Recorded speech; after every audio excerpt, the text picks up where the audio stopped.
Assalamualaikum warahmatullahi wabarakatuh. Perkenalkan, nama saya Nurul Diani.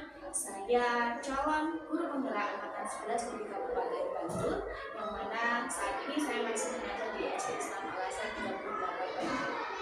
Izinkan saya pada kali ini saya akan melakukan wawancara praobservasi yang akan nantinya bersama dengan Bapak Fatih selaku nanti yang akan saya observasi. Baik Pak Fatih, sebelum kita melakukan nanti saya observasi, pastinya saya akan melakukan wawancara terlebih dahulu. Assalamualaikum Pak Fatih. Assalamualaikum. Apa kabar Pak Fatih? Alhamdulillah baik. Alhamdulillah luar biasa baik Pak Fatih. Ini Pak Fatih, hari ini kita akan melakukan percakapan praobservasi, yang mana ini adalah langkah awal dari praktek aksi nyata di modul 2.3, yaitu kegiatan supervisi klinis pembelajaran di kelas, yang mana nanti ada 3 tahapan Pak Fatih. Yang pertama adalah praobservasi, observasi, dan pasca observasi. Adapun juga supervisi pembelajaran pada kali ini adalah untuk mengetahui, mengamati, dan memberikan umpan terkait proses pembelajaran yang ada beberapa yang akan saya tanyakan kepada kalian. Pertama, tujuan pembelajaran ini apa? Kemudian area pengembangan yang telah dikembangkan sama apa? Strategi dalam pembelajarannya itu yang akan diterapkan itu seperti apa? Medianya, kemudian metodenya seperti itu. Dan yang terakhir, kira-kira kapan Pak Fatih akan melakukan kegiatan pembelajaran itu untuk saya. Terima kasih atas pertanyaan dari Budi untuk praobservasi. Saya akan menjawab sebelum saya biasa diobservasi sama Budi. Untuk pertama nanti insya Allah pembelajaran akan saya laksanakan besok hari Jumat tanggal 8 November 2024 di kelas 4 di Kusina. Untuk tujuan pembelajarannya ini karena PAI, jadi tujuan pembelajarannya adalah murid itu bisa memahami perilaku jujur yang nantinya akan diterapkan di lingkungannya, baik di rumah, di sekolah maupun di masyarakat sekitar. Dan selain itu juga ada tujuan pembelajaran sikap santun, yang mana itu adalah merupakan implementasi dari Quran Surat Al-Isra ayat 37, dan juga ada sikap rendah hati, implementasi dari Al-Isra ayat 27, dan terakhir itu murid itu bisa menerapkan sikap sopan ya, dan makna jujur juga dipahami oleh murid dalam rangka memahami akhlakul karimah. Banyak sekali materi dan pembelajaran yang nanti akan disampaikan. Nah, misalnya Pak, area pengembangan dan ini dikembangkan dari Pak Fatih sendiri pembelajaran. Untuk area pengembangan, saya ingin berfokus kepada peserta didik di area kolaborasi. Jadi maka dari itu saya akan menggunakan modul pembelajaran cooperative learning, di mana nanti anak atau peserta didik akan berbagi menjadi kelompok kecil, dan di situ mereka akan saling berkolaborasi untuk pekerjaan yang akan mereka kerjakan. Menarik sekali Pak, kolaborasi ya bagi kaum kolaborasi. Nah, berarti nanti lebih ke student center begitu? Ya betul, student center. Jadi nanti murid itu akan lebih aktif, dan saya sebagai guru akan menjadi jembatan untuk anak-anak memahami materi seperti itu. Jadi nanti saya akan mengarahkan bagaimana murid menyelesaikan tugas dengan baik dan benar.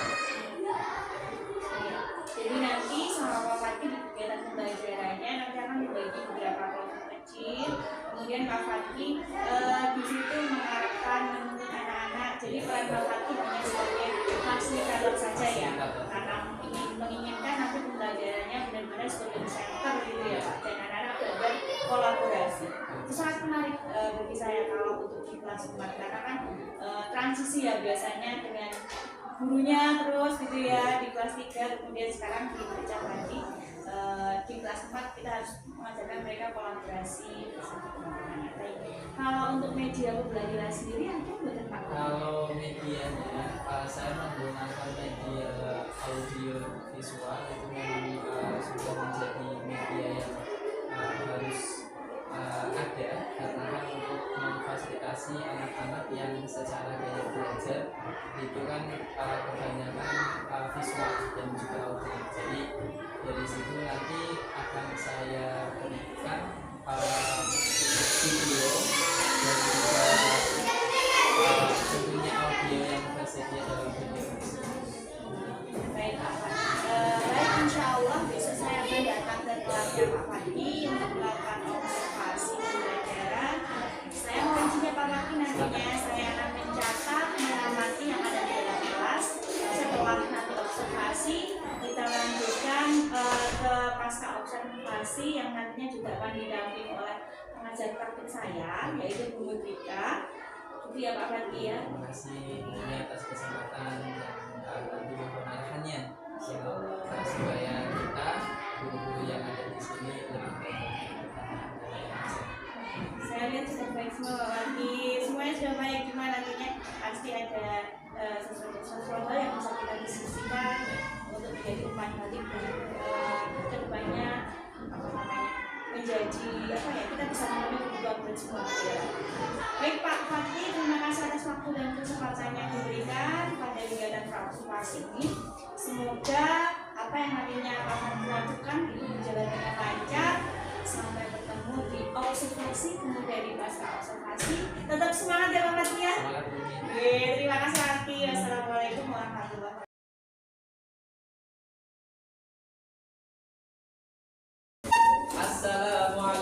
warahmatullahi wabarakatuh. Assalamualaikum warahmatullahi wabarakatuh. Oke, tepuk 1, tepuk 3. Sambil kamu mengucapkan kode-kode yang sudah kita sepakati. Tepuk 3, tepuk 5. Konsentrasi. Tepuk 4. Kalau tepuk 5. Ada yang sebelum tepuk 5. Tidak kompak berarti tandanya belum siap. Tepuk 5. Audit masih belum? Ya, tepuk 5. Oke, sebelum kita memulai pembelajaran, kita berdoa dulu. Maka kita tolong ke menggabungkan juga.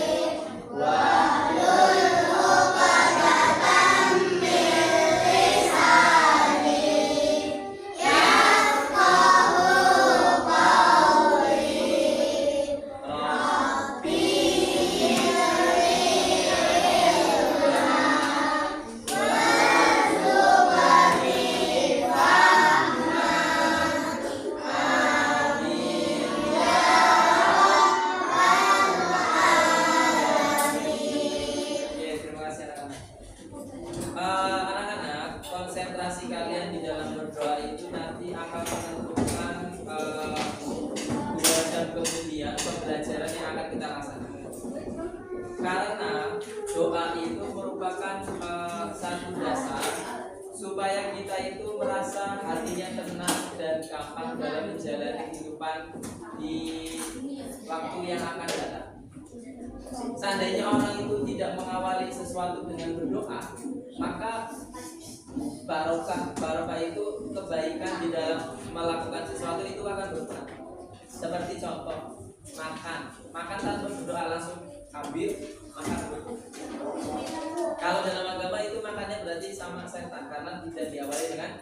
doa. Tapi kalau diawali dengan doa, kalian sudah mendoakan diri kalian sendiri, mendoakan orang lain untuk keberkahan. Nah, jadi doa itu adalah unsur yang sangat penting di dalam menjalani kehidupan. Oke, Pak tanya gimana kabar kalian semua hari ini? Tadi sudah salat subuh? Oke, hal baik apa yang sudah kalian lakukan di pagi hari? Apa? Oke, kalau kakak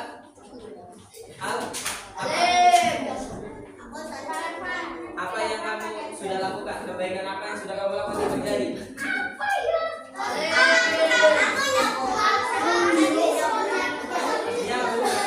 Menyapu rumah, menutup garasi. Apa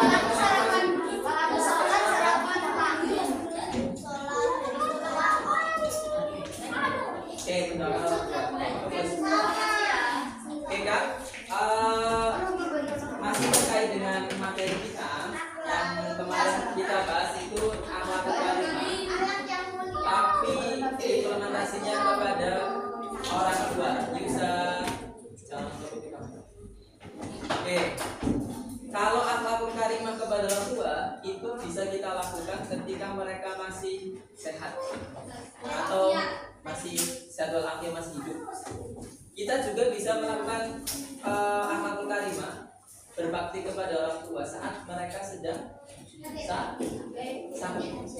Apa kira-kira untuk perhatian kita? Mendoakan, memberi obat, mengantar ke rumah sakit, memijat.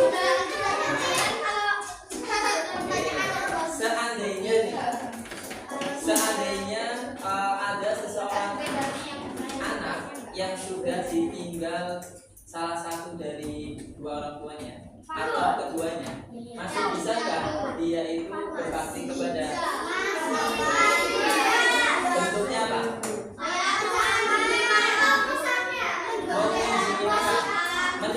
Mendoakan apa yang kalian doakan? Apa yang kalian sebutkan? Supaya masuk surga, supaya dosanya diampuni, kebaikannya diterima oleh Allah Subhanahu wa Ta'ala. Masih berhubungan dengan itu, kita juga akan membahas terkait akhlakul karimah, yang mana akhlakul karimah ini lebih luas lagi, yaitu diantaranya apa? Santun, rendah hati, hemat, dan jujur. Nah, coba perhatikan ayat hadis di sini. Ini hadis bukan ayat. Siapa yang mau membacakan? Leona, silakan.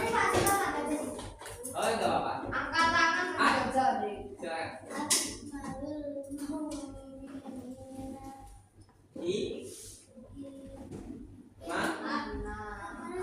Imanan ahsanuhu khuluqan. Oke. Nasya bisa diulangi?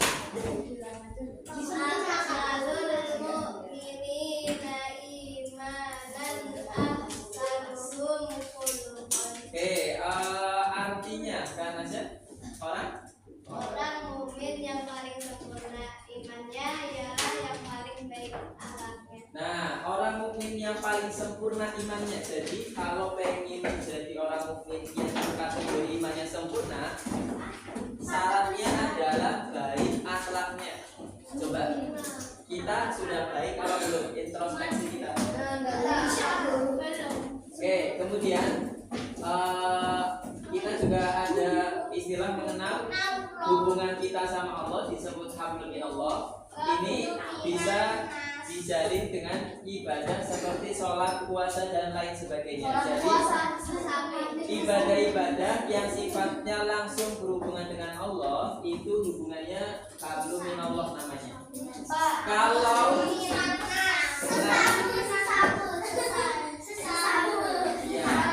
terus hablum minan nas.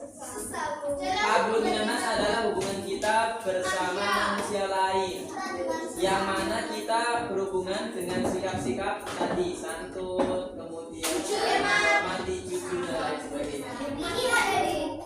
Oke, kemudian Pak Fatih mau tanya, siapa yang bisa jawab ya? Mengapa Allah memerintahkan agar kita berakhlak mulia? Agar mendapatkan ilmu. Oke, good. Ada jawaban lain? Kenapa Allah memerintahkan kita untuk berakhlak kalimat yang mulia? Agar disenangi orang. Betul. Kemudian apa lagi?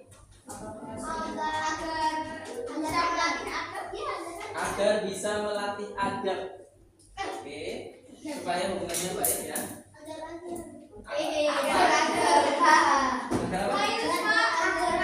Agar. Nomor 2. Apakah semua harus memiliki akhlak yang mulia? Seyogyanya iya. Iya kan?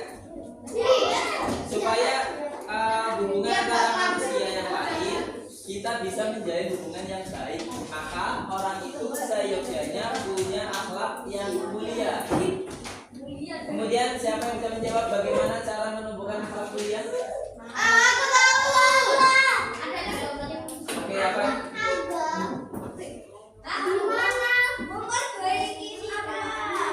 Memperbaiki sikap. Terusan apa? Dilatih sejak kecil. Bagus.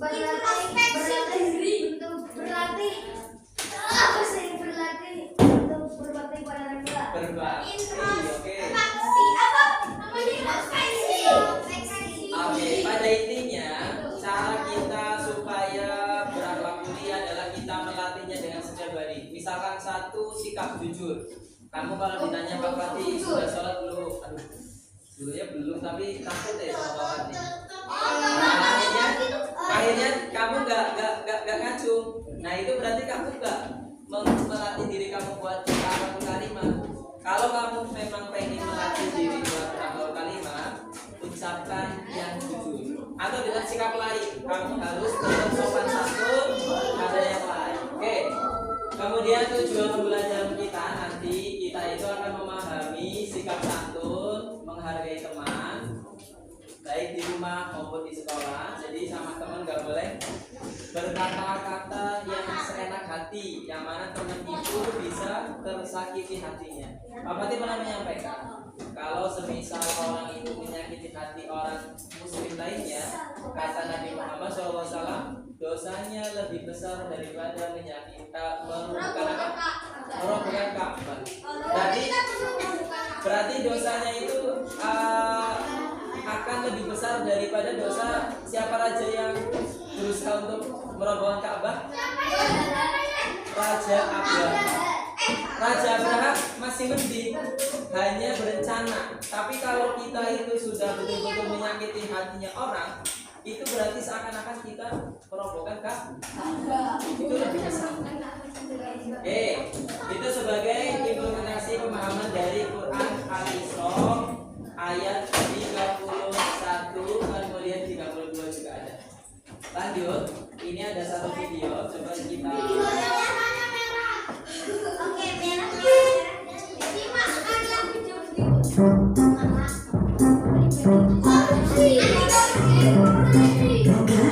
Bantuan mama dong. Oh, bantu apa mah? Mama lagi pengen bikin kue dan butuh beberapa bahan. Kamu tolong kontak Bukmi dan bikin ya. Ini ulang dan daftar belanjanya. Tolong ya sayang. Siap mah. Jika angkat dulu ya. Permisi Bu Neng, mau belanja Bu? Dika mau belanja apa mah? Ini Bu daftar belanja dari mama. Wah, mama kamu mau bikin kue ya? Sebentar ya Dik, ibu ambil dulu bahan-bahannya. Ini ya belanjaan kamu, semua yang ada di daftar. Harganya jadi 60.000. Baik Bu, ini uangnya. Oke, uangnya 100.000, jadi kembaliannya 40.000. Ini uangnya ya Dika. Terima kasih Bu Ning. Iya, sama-sama ya. Salam buat mama ya. Siap Bu Ning, nanti Dika sampaikan.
diskusi kelompok untuk menuliskan pengalaman dan juga menuliskan manfaat dari sikap atau kalimat yang tadi. Sekarang kita mempresentasikan hasil daripada diskusi kelompok kalian. Untuk kelompok pertama, Pak Fatih akan meminta kelompoknya Kak Dias untuk mempresentasikan terlebih dahulu. Silakan. Silakan dimulai dengan salam. Kemudian karena sudah kenal, langsung saja tujuan dari kalian di depan untuk mempresentasikan apa. Ya. Assalamualaikum warahmatullahi wabarakatuh.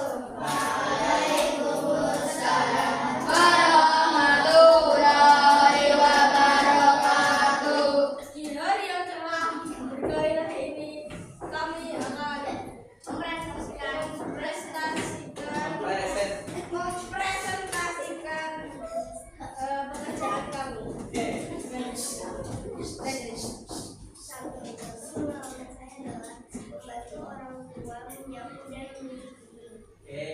Membantu orang tua menyapu dan mencuci piring.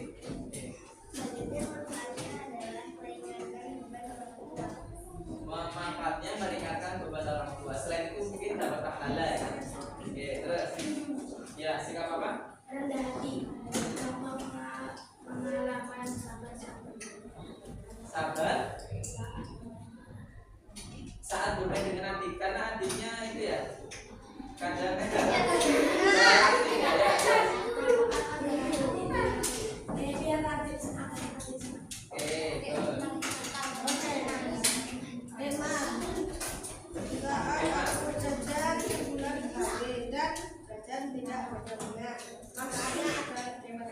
hemat uang, bisa menggunakan untuk keperluan ketika mendadak gitu ya. Oke. Terus Ayo jujur. Contoh pengalamanmu adalah jujur Kalau bekalnya udah habis, kamu kalau ditanya sama bunda bekalnya udah habis belum gitu, kamu jawabnya jujur gitu. Manfaatnya apa? tidak cuma itu ya.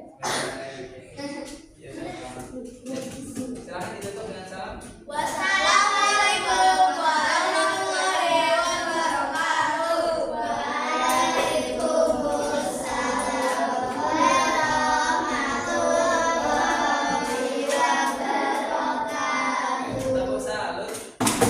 Salut, salut. Salam, salam. Salut. Oke, terima kasih. Supaya lebih meriah, satu lagi ya. Oke, untuk kelompok selanjutnya, Pak Fatih akan meminta kelompoknya Kak Leona dan kawan-kawan.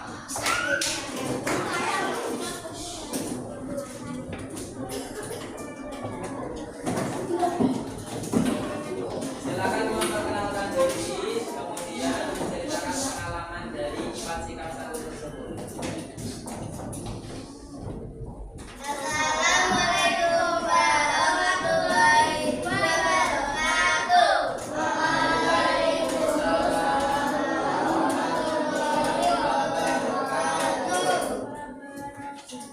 Jadi kali ini kita Perhatikan ya. mempresentasikan pengalaman sikap aku.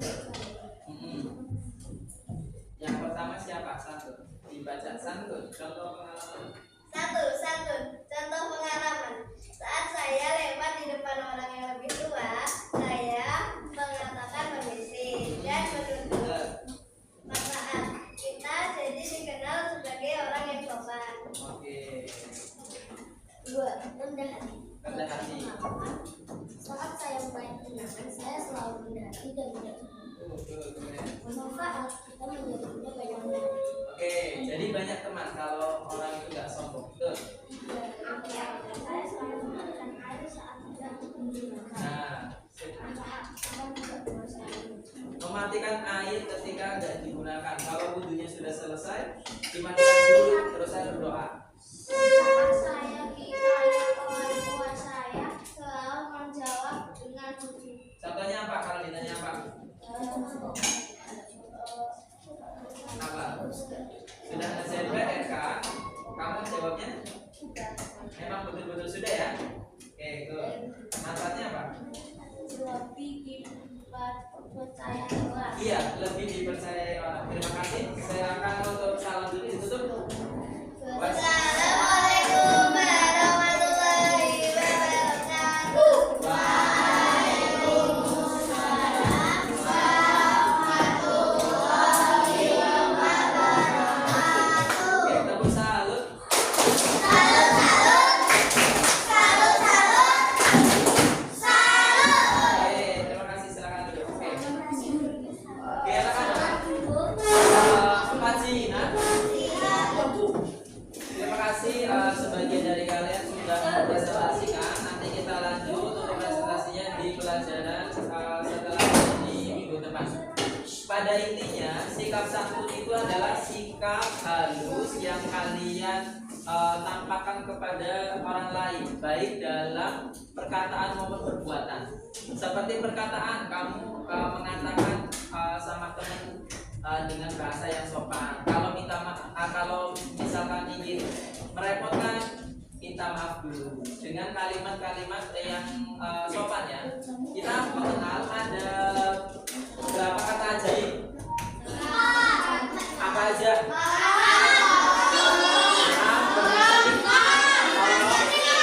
Terima kasih. Kalimat tersebut atau 4 kata ajaib tersebut merupakan bentuk daripada santun yang kita ucapkan. Kalau dalam perbuatan kita bisa tadi menumbuhkan badan ketika lewat di depan orang yang lebih tua. Kemudian kalau rendah hati, rendah hati itu lawan dari sifat apa? Sikap apa?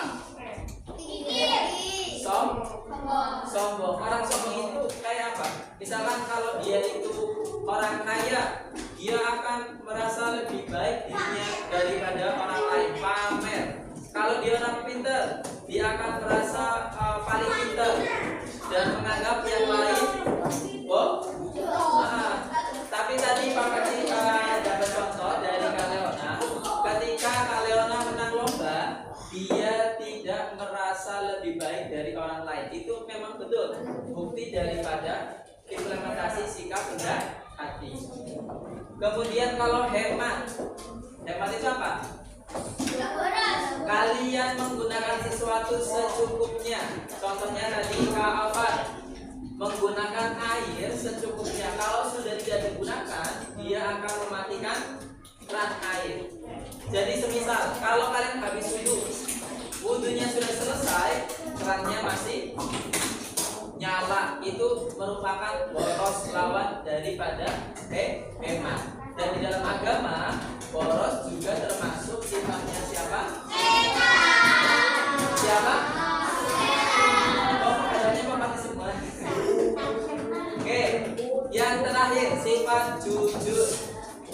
Jujur itu dia akan melaksanakan amanah yang sudah dipercayakan kepada dirinya. Semisal dari cerita tadi awal, kalau si anak itu diperintahkan untuk membelikan bantuan kue sama ibunya, kemudian dapat kembalian 40.000, dia seharusnya dari awal sudah memberikan kembalian kepada ibunya 40.000. Seandainya dia itu menyimpan 20.000 atau berapapun, itu termasuk bentuk dari tidak jujur. Nah, sama seperti ketika kalian ditanya sama seseorang terkait dengan kalian, apakah kalian sudah sholat? Kalian jawabnya sudah. Kalau belum, ya dijawab belum. Itu merupakan sifat jujur yang harus kalian terapkan di dalam kehidupan sehari-hari. Bukan hanya jujur, tapi semuanya. Karena ini adalah perintah daripada agama dan sifat-sifat yang sudah dicontohkan oleh Rasulullah SAW. Oke, untuk pertemuan selanjutnya, Pak Mati punya tugas untuk kalian untuk mengerjakan halaman 63 sampai 68 di buku paket. Yang belum nanti di rumah dikerjakan. Itu sebagai asesmen formatif untuk mapel PAI. Baik dong? Oke, sampai di sini ada yang mau tanya? Sudah jelas semua? Oke, jika sudah jelas, Pak Mati cukupkan. membaca hamdalah bersama-sama. Saya hamdalah.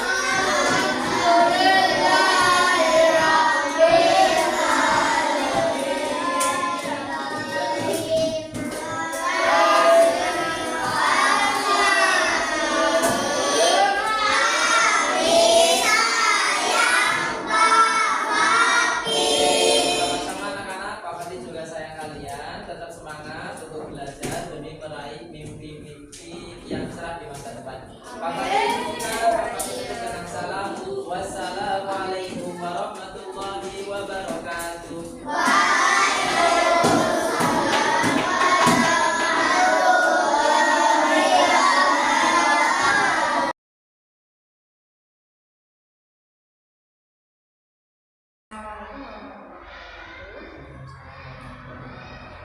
Ya, Pak Fadli perkenalkan kami Rika sebagai pendamping pengajar praktik ya Bu ya, dari grup ya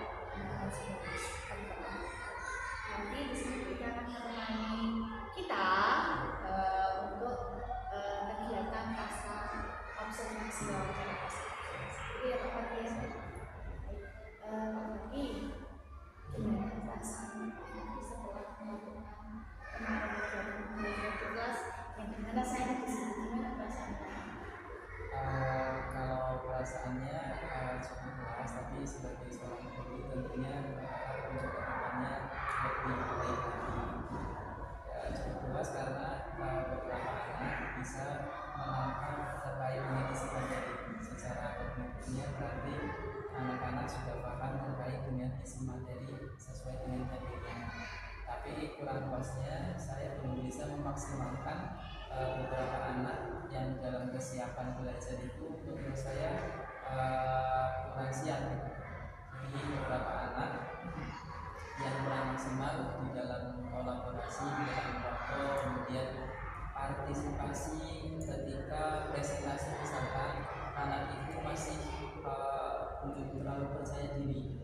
Saya sebagai seorang guru juga sudah berusaha untuk memaksimalkan dan juga memotivasi supaya anak-anak tersebut itu bisa percaya diri ketika dibuka. Tapi beberapa anak mungkin perlu proses yang panjang, tidak harus tidak pas ketika itu. Jadi masih perlu dalam pembelajaran pendampingan dan juga itu yang hal yang menurut catatan saya kedepannya perlu saya perbaiki. Jadi kalau menurut Pak Fadli sudah puas, tapi ada yang belum terpuaskan gitu ya.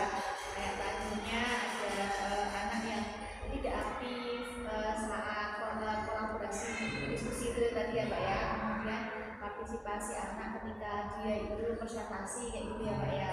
Nah, berarti Pak Fadli menginginkan namanya ada proses pendampingan yang lebih gitu ya. Saya boleh tahu Pak nanti kita flashback kemarin kita wawancara observasi area yang mau dikembangkan sama Pak Fadli itu apa sih? Area yang saya ingin kembangkan itu ada di kolaborasi. Jadi saya itu pengen ya sesuai dengan profil belajar sampai saya di aspek kolaborasi itu saya pengen anak itu bisa betul-betul baik di dalamnya, tapi di dalam prakteknya memang beberapa anak masih ada yang belum percaya diri atau pengen serta partisipasi seperti yang sudah saya. Jadi sesuai dengan Jadi Pak Fadli juga mengatakan ya berhasil area pendampingan mungkin masih ada namanya kurang. Tapi kan kalau Pak Fadli pasti nggak hanya kurang atau biar dari Pak Fadli itu pasti ada. Masa harus kita lihatnya defisit aset terus. Nah, coba kemudian dari Pak Fadli kemarin itu sudah melakukan sudah muncul belum kolaborasi dari upaya-upaya itu. Upayanya apa saja gitu. Oh ya, kalau di dalam pembelajaran saya itu bisa di aspek pengkondisian karena kelas 4 kan kebetulan menjadi kelas di mana saya itu berada di situ dan juga mengajar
supaya anak yang merasa kurang pede bisa melihat contoh temannya yang pede seperti apa dalam penyampaian.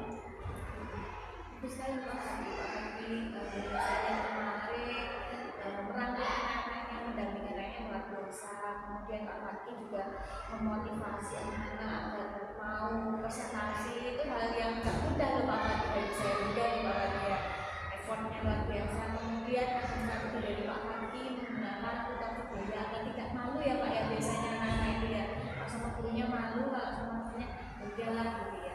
Dan kan tadi Pak Hadi juga sudah mengatakan ada semua dari Pak Hadi. Kemudian rencana ke depan yang akan dilakukan agar kembali lagi ketika melakukan Saya akan mencoba beberapa materi pembelajaran yang lain yang bisa saya sesuaikan dengan kemampuan anak.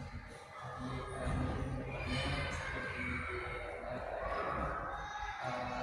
mungkin akan saya kelas juga untuk menaruh kritis anak misalkan juga aspek kolaborasi yang saya perhatikan harapannya supaya anak itu lebih ketika di dalam pelajaran itu lebih atensinya perhatiannya lebih besar gitu.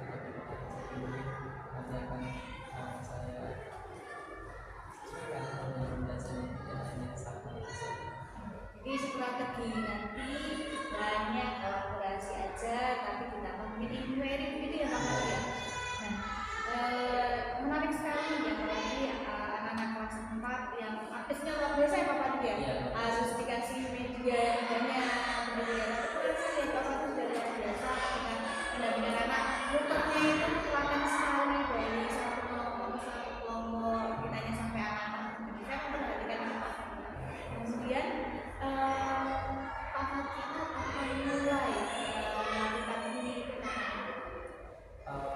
Saya kira mungkin di pertemuan selanjutnya di bab yang baru dan kemudian saya akan menyesuaikan dengan beberapa bab yang sesuai dengan kurikulum pembelajaran dan lain sebagainya. Jadi di bab yang akan dipelajari anak saya akan menggunakan berarti sesegera mungkin ketika nanti KBM itu dilaksanakan ya Pak ya, ketemu anak-anak nanti metode ini akan dilaksanakan digunakan.